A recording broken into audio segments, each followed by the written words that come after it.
Vətəndaş 100 kvadrat metr mənzil aldığını düşünsə də, sonradan faktiki sahənin daha az olduğu ortaya çıxır. Əsas narazılıq isə mənzillərin sahəsinin hesablanması zamanı bəzi tikinti şirkətlərinin əlavə sahələri də ümumi kvadrat metrə daxil etməsi ilə bağlıdır.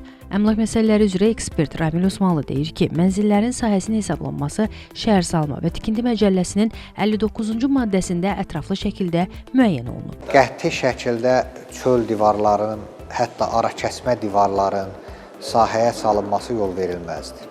Burada mütləq divardan divara olan hissələr hesablanmalıdır. Divardan divara olan hissələr hesablanarkən, məsələn, pəncərə boşluqları nəzərə alınmır. Yəni, deyək ki, bəzən vətəndaşlar elə hesab edir ki, pəncərə boşluqları nəzərə alınmalıdır, amma pəncərə boşluqları nəzərə alınmır.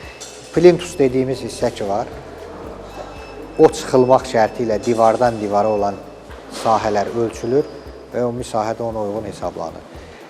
Eyvanlar,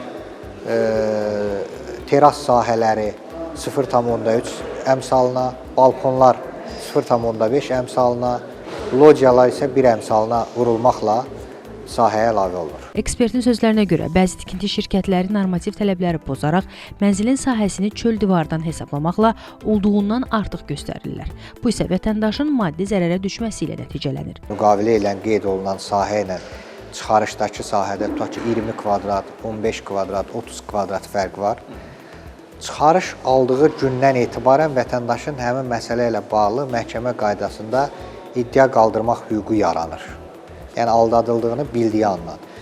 Və həmin iddia müddəti 10 ildir.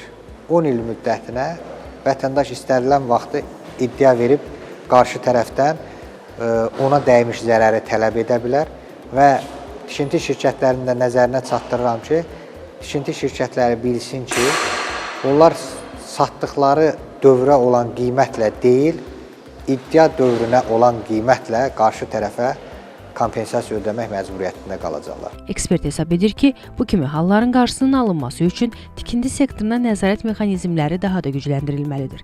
Vətəndaşlara isə mənzil alarkən müqavilədə göstərilən sahəni texniki sənədlə müqayisə etmək, zərurət yaranarsa məsələni hüquqi qaydada mübahisələndirmək tövsiyə olunur. Ramal Abdullayev, Ruzanna Kərimli, Cəfər Qasımov, Xəzər xəbər.